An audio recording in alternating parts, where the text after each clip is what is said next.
You can either wipe things down while you're cooking or have to scrub them later. I'm Ronnie, and you're listening to Clean With Me, the podcast where I walk you through cleaning your house step by step. When you clean along with this show, you'll get more done in less time so you can spend the rest of your day doing what matters most to you. Thanks for joining me in today's episode. I'm going to help you get your house under control quickly. For this one, I'm going to assume that you're already dressed and ready to clean. Let's get right into the episode. The first thing you're going to want to do is take your kitchen trash out and reline it. You want to have a place to throw away trash while you're rushing through your house, getting it cleaned up. And once you're done doing that, you're going to want to either open your curtains and blinds and a few windows to let some sunlight in and let some fresh air circulate. Or alternatively, if you don't want to open the windows for whatever reason, possibly weather, you can light a scented candle, start a wax warmer, or start an essential oil diffuser. The point is to make sure you have a place to throw away trash and that your house smells fresh from the get-go. And since this is a speed clean, we're not going to deep clean the bathrooms during this episode. But of course, if you subscribe to bonus content, you'll unlock several hour-long episodes that have you work in every room of the house, including bathrooms. And even with these free episodes, you can scroll down and find a bathroom episode or a whole house episode. But there are a lot more of those longer episodes that you can unlock when you subscribe to bonus content. Many of the bonus episodes are an hour or longer. And there's information on that in the episode notes, or you can go to cleanwithmepodcast.com to learn more about the 3 options for supporting the show financially and unlocking those whole house episodes. But in this episode, we are going to tidy up your house by doing a whole house pickup. We're going to quickly wash some dishes and wipe your kitchen surfaces down. You're going to quickly make your bed, and then you're going to either vacuum most of your house or quickly sweep and mop the kitchen at the end of the episode. And depending on the size of your home, you may need to go longer than the 25 minutes and continue on with the vacuuming or sweeping and mopping. But I'm definitely going to get you started on the road to an under control house. Okay, let's do that quick 5-minute whole house pickup. You're going to just rush around picking up anything that's out of place and putting it where it goes. And this includes gathering up any dirty dishes and taking them to the sink. Don't get sidetracked and start washing them just yet. You're going to just take them to the sink because you're picking up anything that's out of place in your home. You can start at the front entrance if you're worried about that first impression area, or if you know that your bedroom's the messiest room right now and you're more concerned with that, then you can start by picking up back there. Definitely customize this to your current situation. Dirty clothes in the hamper, shoes in the closets, straighten couch cushions. Grab those dirty dishes off of your nightstand or your teenager's nightstand if that applies. At our house, picking up and vacuuming is an everyday thing. Doing dishes and wiping down surfaces in the kitchen is an everyday thing. Making the bed is an everyday thing. These are often non-negotiable tasks, and I realize some of you might be in a season of life where you don't have to vacuum or sweep and mop as often. I get that. But a lot of us are in the trenches due to kids and pets, and we need to do that. Or Maybe we're just married to a spouse whose mom vacuumed every day and that's considered the norm. But whether you started at the front entrance or in a bedroom, or maybe you have a 2-story and you're focusing on just the upstairs or just the downstairs, be rushing around quickly putting things away where they go. I like to start by picking up any clutter from the floor, and then I move up to the upper surfaces and clear items off of the couch or the end tables or the bedroom nightstands. The goal of this session is to get your house looking better quickly. And then afterward, you'll feel more relaxed, and then you might choose to start a load of laundry or deep clean a bathroom. But for now, we're getting your house under control and looking presentable. Maybe you're listening to this episode early in the day and you want to get the house under control before you leave the house. Or maybe your spouse is coming home and you'd like the house to look nice when they walk in. Or maybe you're having company on short notice. Or lastly, maybe you just don't feel like doing an hour's worth of housework and you'd want to just knock out some daily minimums so that you can relax or move on to another activity. You should be almost done picking up your entire house right now. No judgment here if you're not, but just do your best to get that done in the next minute. Lately, I've been keeping a running to-do list in the Notepad app of my phone. No, I don't have a specific list of household chores because I just kind of do the same routines that I talk about on this show. This show kind of eliminates a need for a specific to-do list as far as what you're going to clean when you clean. But I'm just talking about a running to-do list that I create the night before that lets me know what I need to do for the day. And yes, clean the house is one of the items because I often make myself clean the house before I do certain lower priority activities. And yes, there are often things on the list that come before cleaning the house because they need to happen first or they're more important on that particular day. But most of my to-do list items are listed after cleaning the house because there's just something about a clean house that gives you peace of mind and helps you feel ready for anything. It's like getting dressed for the day soon after you want to clean up your house, at least by doing the minimums like we're doing in this episode.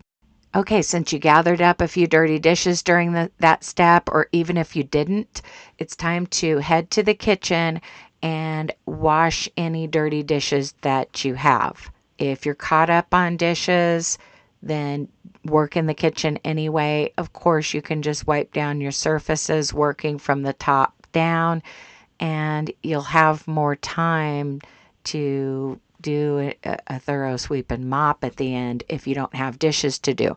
But a lot of you have dishes to do. So I want you to do either a quick empty reload and run of the dishwasher, or if you're hand washing, quickly pre-rinse some stuff and get started on that first sink load. When I'm hand washing, I will pre-rinse some items like glasses and silverware and coffee mugs, maybe some bowls or plates, depending on how much stuff I need to hand wash. And I'll get those soaking in hot dishwater, hot water with a little dish soap. And I'll make that water even hotter than I can stand. That way those items can soak for a couple minutes while I wipe down surfaces in my kitchen. Then I come back when the water is comfortable enough for me to stick my hands in it and continue to wash. So that's one way of going about it. But since I have a dishwasher, what I usually do is pre-rinse any pots or pans that need to soak, get those soaking immediately, and then do an empty reload and run of the dishwasher. Another thing you can do while letting things soak for a minute in super hot water is to empty your drying rack. But my goal for you is that in the next 7 minutes, you will wash all of your dishes or most of them. So you've definitely got to work quickly during this segment because we need to have time to wipe down your kitchen surfaces, whether you're doing that in between steps when washing dishes or you're doing it after your dishes are completely washed. Like if you're doing an empty reload and run of the dishwasher, you're going to want to wipe down those key kitchen surfaces after doing dishes. So you've got to work quickly on the dishes. If you've been listening to this show for a while, you know that I'm really big on using the Notepad app in my phone. But lately, I've been trying to use it every day. And I feel like it's such a game changer to have just a running to-do list. And you might prefer like the paper and pen method. My mom keeps a small notepad in her pocket while she's doing housework and then crosses things off of the list. And there is a certain satisfaction when you're crossing things off of the list, but when you use something on your phone, it kind of prevents you from losing the list, which I tend to be guilty of. I use an app for grocery lists, but sometimes if I don't feel like going into that app, I'll just use a simple note in my Notepad app and put a few things there. Or another way I do grocery shopping, if my husband and I are going together, I'll text him either before we leave or while I'm riding as a passenger in the truck the things that I want to get in the grocery store. And that way the text is a record of my grocery list. But when I'm feeling overwhelmed, I have a day off or I need to get a lot of things done, which typically I'm running a lot of errands and making phone calls on Mondays. Creating that to-do list the night before gives me peace of mind, knowing that I won't forget to complete those tasks the next day. And I just delete items when I've completed them. It's not the same as crossing them off. If you want to kind of have that mental boost of seeing what you've completed, of course, you can use some other type of app where you're actually crossing things off or putting a check mark by things. But I'm fine with just deleting what I've already done. Like one of them was take kids to school, and I just deleted that. Right now, the top of my list is recording this podcast, but the next thing is clean the house. And then there are 1, 2, 3, 4, 5, 6, 7 other tasks to complete after cleaning the house. So I'm definitely going to be doing just a quick speed clean, just doing my daily minimums like I'm talking about in this episode. Many of you are still working on dishes because in these speed clean episodes, there's just no getting around the fact that it does take a few minutes to get the dishes done at least. But if you've been caught up on dishes or you're super fast, just to kind of let you know what comes next, I would start by wiping down the upper cabinets and then move down to wipe the countertops, stove top, clean out the sink, and spray and wipe down those large appliance fronts, like the outside of the refrigerator, the outside of the microwave, the oven, and the dishwasher. I either use a glass cleaner or a multi-surface spray because I just don't want to spend a lot of money on stainless steel cleaner. And also, there is a window on the oven and there's a window on the microwave. So, yeah, either a glass cleaner or a glass and surface spray works great for that step. And then, of course, if it's a day where I need to wipe down the lower cabinets, I'll wipe those down.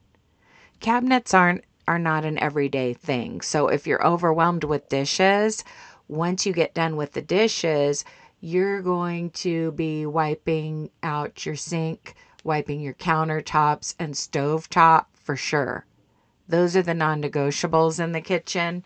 And I usually like to wipe down those appliance fronts as well. I mean, that's kind of what makes the kitchen look clean because those appliances tend to have a lot of smudges on them. I'm not being like nitpicky about fingerprints. I'm talking like they look dirty if I don't spray and wipe them down very regularly.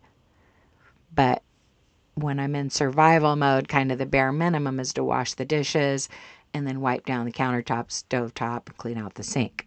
And yes, in longer episodes, we do things like clean out the microwave and clean out the refrigerator. And I talk about that kind of stuff more in the bonus episodes. And a lot of those bonus episodes are whole house. Like I mentioned, a lot of the bonus episodes are whole house episodes. But I recently did one that was just a 36-minute episode on how to clean your refrigerator. And in that episode, you're cleaning the inside of your refrigerator, not just spraying and wiping down the exterior. Wiping down the exteriors of my larger appliances is probably an every other day task, if not every day. But if you need to deep clean your refrigerator after this, definitely listen to my recent bonus episode on how to clean your refrigerator. It's a real-time clean along, so I was actually cleaning the inside of my refrigerator while I recorded it. So definitely the time I give you for each step is going to be accurate and doable. And if you like hearing me actually cleaning along, I do that once in a while on those paid bonus episodes. Not all the time, but there are a few thrown in like that. Okay, I hope you got your dishes done, but if you want kind of an overall clean look in your house, you might need to leave a couple items to soak for now, and you can come back to those after the episode, because at this point, you've got to wipe down those kitchen surfaces. I'm only going to give you like 2 minutes to do it, so it might mean just dealing with any obvious smudges on cabinets or large appliances and focusing more on those non-negotiables like the countertop, stovetop, kitchen island, but I count that as countertop, and maybe a kitchen table if you've eaten at that table or someone has eaten at that table. And of course, if you have too many obstacles on your kitchen countertop, put away those items. Clear them off. I mean, maybe you need to quickly put some seasonings away, or put a box of cereal away, or put away an appliance that you used recently that's not one of your everyday appliances. Like maybe you need to put away a crock pot or a blender if that's not part of your everyday routine. I mean, a lot of us have some type of coffee maker or Keurig and a toaster perpetually out, but a lot of the other appliances can be put away so that you won't have as many obstacles when you're cleaning your countertops. But I definitely want you to work quickly during this step. You've done the hard work of washing all or most of your dishes. Now you're just wiping down your main kitchen surfaces that are non-negotiable. Your countertops, your sink, the top of your stove, maybe the controls on the back of your stove or wherever your little control panel is. I know different stoves are different. And maybe you need to quickly remove the burners and clean those burner trays. Or if you're like me, you have a glass cooktop and wiping the stove just kind of goes along with wiping down the countertops. Definitely try to clean any spills as they happen in the future when you're cooking so that cleaning your stove doesn't become a huge ordeal. It's always easier to clean things right away. You can either wipe things down while you're cooking or have to scrub them later. Now I want you to run to your bedroom and make your bed. It's only going to take you about 60 seconds to make your bed. I mean, unless you want to just strip your bed and take those sheets to the laundry room or something. But obviously, not every day is a wash your bedding day, especially when you're in survival mode and you just want to get your house under control so that you can move on to something else, whether it's relaxing or deep cleaning an area or leaving the house or cooking or whatever. For me, it's going to be knocking out the rest of my to-do list, which consists of errands and phone calls. Another thing on my to-do list is just finding a certain credit card and switching that out with a different one that I have in my purse and just start carrying another one. Because we recently paid our credit cards off, but I like to make sure that I keep them all active. I don't know if this could help someone, but when you have your credit cards paid off, you don't want the credit card companies to just eventually close your accounts, because it's good for your credit score for the most part to have these accounts open. So if you have the self-discipline, you'll want to make a purchase every so often on your zero balance credit cards and then just pay it back immediately to keep the card active. And the reason I'm not tempted to leave that balance there or anything like that is because I have an app on my phone, and as soon as I see a balance on one of the credit cards, I pay it. And I mean, you could do this just every few months. It's not like you have to do it all the time. But that's why I'm rotating which credit card I keep in my wallet. Okay, you've had more than enough time to make your bed. The last thing I want you to do in this cleaning session is either vacuum most of or all of your house. Again, I don't know how big your house is. Usually when I vacuum, it's the living room, hallway, and my bedroom, because kids vacuum their own bedrooms.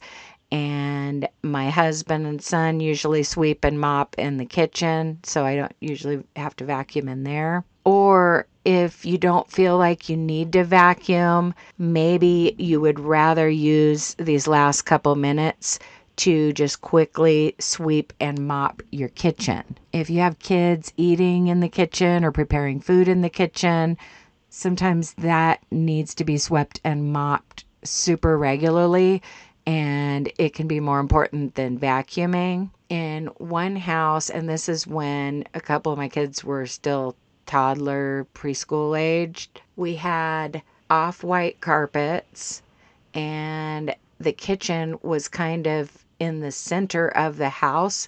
There were two entrances to the kitchen, and people could easily track any food from the kitchen floor onto the white carpeting. So it was super important to sweep and mop the kitchen. That came first. It was non-negotiable. It was every day, because if anything got tracked onto the carpet, it could potentially stain it, or at least require me to get on my hands and knees and spot clean the mess.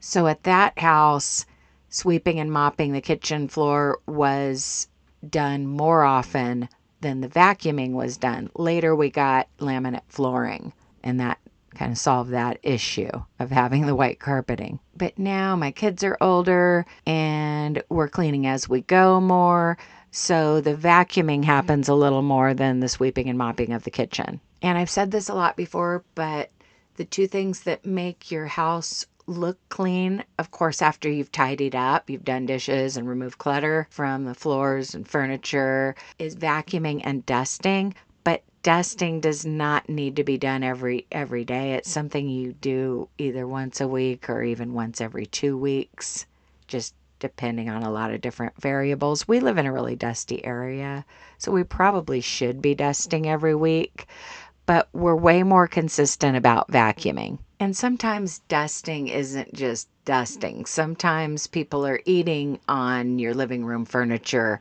or getting food or liquid on a nightstand. And so I use dusting as kind of a catch-all term for wiping down surfaces outside of the bathroom and kitchen. But if people are eating outside of the kitchen and they're not adults, I mean, sometimes it's more than dust that you're cleaning. Sometimes there are actual smudges, and you might have rustic furniture or metal furniture where you can use disinfecting wipes to wipe that furniture down. But I kind of just use dusting as a catch-all. Obviously, if you have nice wood furniture, you're probably using Pledge and a little dusting cloth. But we're not dusting today, okay? We're vacuuming, because I wanted you to get a lot of bang for your buck. And yes, dusting and vacuuming together make your house look super clean. But when we're talking about just an everyday non-negotiable cleaning session, it doesn't always involve the dusting part. I'm going to wrap this episode up. But if you're on a roll sweeping and mopping the kitchen or vacuuming your entire house, definitely keep going. Listen to a couple of your favorite songs and knock that out. For me, music can really help me get through the vacuuming. But with sweeping and mopping, sometimes I phone a friend because that's something I can do while talking. Anyway, special thanks to my financial supporters, but even just listening to these free episodes helps me. So I appreciate each and every one of you. Be sure to click follow or the plus sign on whichever app you're listening on. And as always, happy cleaning. I'll talk to you in the next episode.